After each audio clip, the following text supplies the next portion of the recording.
মই আজি আপোনালোকক দেখুৱাম সৰকাৰি সোলাৰৰ বাবে কেনেকৈ অনলাইন এপ্লাই কৰিব লাগে। যদি আপুনি সৰকাৰি সোলাৰ ল'ব বিচাৰে আপোনাৰ ঘৰৰ বাবে হোক বা অন্য কোনো কামৰ বাবে হোক, যদি সৰকাৰি সোলাৰ ল'ব বিচাৰে তেনেহলে এইটো ভিডিও আপোনাৰ বাবে বহুত ইম্পৰ্টেন্ট হ'ব। আপোনালোকে এইটো ভিডিওত কেনেকৈ অনলাইন এপ্লাই কৰিব লাগে ফুল প্ৰসেস জানিব পাৰিব। ইয়াৰ বাবে ভিডিওটো লাইক এটা কৰি দিব আৰু যদি মোৰ চেনেলত নতুন আহিছে তেনেহলে চেনেলটো সাবস্ক্ৰাইব কৰি দিব। সৰকাৰি সোলাৰৰ বাবে এপ্লাই কৰিবলৈ এইটো পৰ্টেলত আহিব লাগিব। National portal for rooftop solar এইটো পৰ্টেলত আহিব লাগিব ইয়াৰ এপ্লাই কৰিবলৈ। এই পৰ্টেলৰ লিংক মই ভিডিঅ' ডিছক্ৰিপশ্যনত দি থৈছোঁ, তাত গৈ ডাইৰেক্ট আপোনালোকে এইটো পেজত আহিব পাৰিব। ইয়াত চাওক দিয়া আছে central government rooftop solar subsidy program. এই পৰ্টেলটো চেণ্ট্ৰেল গভৰ্ণমেণ্টে চলাই আছে। এই পৰ্টেলৰ জৰিয়তে আপুনি সৰকাৰি সোলাৰ ল'ব পাৰিব। টোটেলি ফ্ৰীত ল'ব নোৱাৰিব। সোলাৰৰ টকা যিমান হয় গোটেইখিনি দিব নালাগে, আপুনি সাবচিডিত সোলাৰ ল'ব পাৰিব। আপুনি কিমান টকা সাবচিডি পাব, আপোনাৰ ঘৰত কেই কিলোৱাটৰ সোলাৰৰ প্ৰয়োজন যদি আপুনি চেক কৰিব বিচাৰে তেনেহলে ইয়াত চাওক তিনিটা অপশ্যন দিয়া হৈ আছে। এটা হ'ল কেলকুলেটৰ, আৰু এটা হ'ল ডকুমেণ্ট, আৰু এটা হ'ল ভিডিঅ'ছ। সোলাৰৰ বাবে এপ্লাই কৰিবলৈ কি কি ডকুমেণ্টৰ প্ৰয়োজন হ'ব ইয়াত দিয়া হৈ আছে, আপোনালোকে চাব পাৰে। যদি আপুনি চেক কৰিব বিচাৰে কিমান টকা সাবচিডি পাব, কেই কিলোৱাটৰ সোলাৰৰ প্ৰয়োজন আপোনাৰ ঘৰত, তেনেহলে ইয়াত চাওক দিয়া আছে কেলকুলেটৰ। কেলকুলেটৰত ক্লিক কৰি দিব। যেতিয়া ক্লিক কৰি দিব আপোনাৰ সন্মুখত এনেকুৱা এটা ফৰ্ম আহিব। এই ফৰ্মটো ফিল কৰিব লাগিব। প্ৰথমতে ইয়াত চাওক দিয়া আছে সিলেক্ট ষ্টেট। সিলেক্ট ষ্টেটত ক্লিক কৰি দিব আৰু ইয়াৰ পৰা আপোনাৰ যিটো ষ্টেট হয় আসামটো সিলেক্ট কৰি দিব।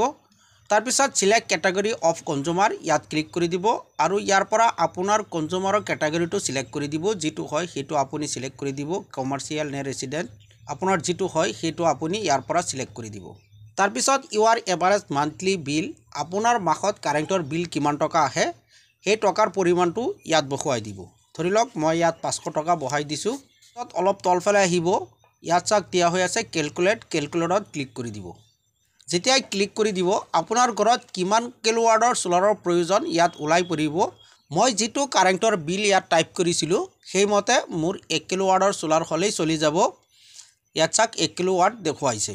তলফালে আহিব, ইয়াত চাওক দিয়া হৈছে সোলাৰৰ ৰেট কিমান টকা হ'ব, টোটেল ৰেটটো কিমান টকা হ'ব। ইয়াত চাওক দিয়া হৈছে 47,000 টকা।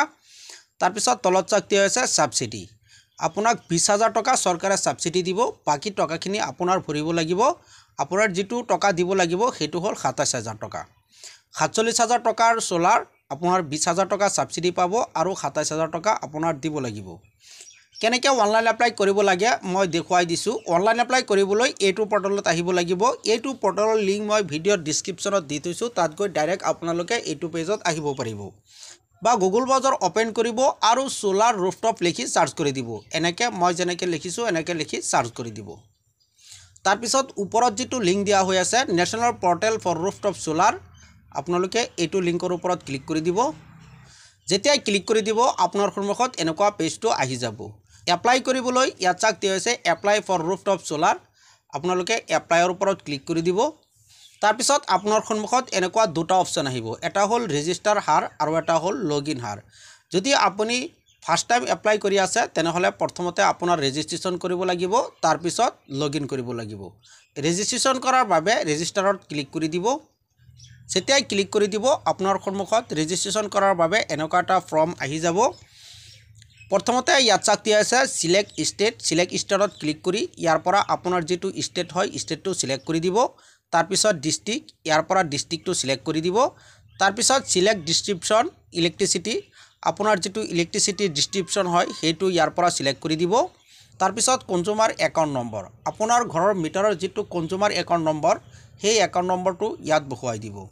আপুনি এই নম্বৰটো আপোনাৰ বিলৰ কাগজত পাই যাব। তাৰপিছত তলত চাওক দিয়া আছে নেক্সট। নেক্সটত ক্লিক কৰি দিব। যেতিয়াই ক্লিক কৰি দিব আপোনাৰ সন্মুখত এনেকুৱা আহিব। ইয়াত মোবাইল নম্বৰটো বহুৱাই দিব। তাৰপিছত ইয়াত চাওক দিয়া হৈ আছে click to send mobile OTP, ইয়াত ক্লিক কৰি দিব। তাৰপিছত আপোনাৰ মোবাইলত এটা OTP পঠিয়াব, OTPটো ইয়াত বহুৱাই দিব। তাৰপিছত ইয়াত ইমেইল আইডিটো বহুৱাই দিব আৰু ছাবমিটত ক্লিক কৰি দিব। তাৰপিছত আপোনাৰ সন্মুখত এনেকুৱা আহিব, ইয়াত অ'কে কৰি দিব। যেতিয়াই ওকে কৰি দিব আপোনাৰ একাউণ্ট ক্ৰেডিট কমপ্লিট হৈ যাব। ইয়াত চাওক দিয়া হৈ আছে একাউণ্ট ক্ৰেডিট কমপ্লিট হৈ গ'ল। এইটো এক্টিভ কৰাৰ বাবে আপোনাৰ ইমেইল আইডিত এটা মেইল পঠিয়াইছে। আপুনি আগতে যিটো ইমেইল আইডি দিছিল সেই ইমেইল আইডিত এটা মেইল পঠিয়াইছে। তাত এটা লিংক দিয়া হৈ আছে। আপুনি ইমেইলটো ওপেন কৰিব। ইয়াত চাওক দিয়া হৈ আছে ক্লিক হাৰ টু এক্টিভেট একাউণ্ট। এইটো লিংকৰ ওপৰত ক্লিক কৰি দিব। যেতিয়া লিংকৰ ওপৰত ক্লিক কৰি দিব আপোনাৰ সন্মুখত এনেকুৱা আহিব। ইয়াত চাওক দিয়া হৈ আছে আপোনাৰ একাউণ্ট এক্টিভ হৈ গ'ল। আপুনি এতিয়া এপ্লাই কৰিব পাৰিব। আকৌ লগইন কৰিব লাগিব। ইয়াৰ বাবে ইয়াত চাওক এটা লিংক দিয়া হৈছে। লিংকৰ ওপৰত ক্লিক কৰি দিব। এনেকৈ হোম পেজটো ওপেন হৈ যাব। তাৰপিছত ইয়াত চাওক দিয়া হৈছে লগইনত ক্লিক কৰি দিব।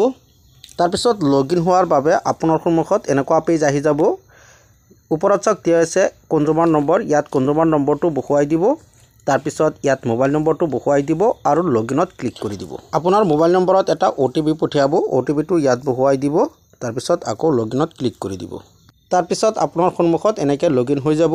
অলপ তলফালে আহিব। ইয়াত একো কৰিব নালাগে, প্ৰচেছত ক্লিক কৰি দিব। তাৰপিছত আপোনাৰ সন্মুখত এনেকৈ ফৰ্মটো ওপেন হৈ যাব। ইয়াত চাওক 3টা ছেটআপ দিয়া হৈ আছে। এই 3টা ছেটআপ ফিল কৰিব লাগিব। অলপ তলফালে আহিব। ইয়াত ষ্টেটটো চিলেক্ট হৈ আছে। তাৰপিছত ইয়াত আপোনালোকে চেনচনেট লোড আপোনাৰ ঘৰত কি কিলোৱাটৰ মিটাৰ ইউজ হৈ আছে সেইটো আপুনি ইয়াত বহুৱাব লাগিব।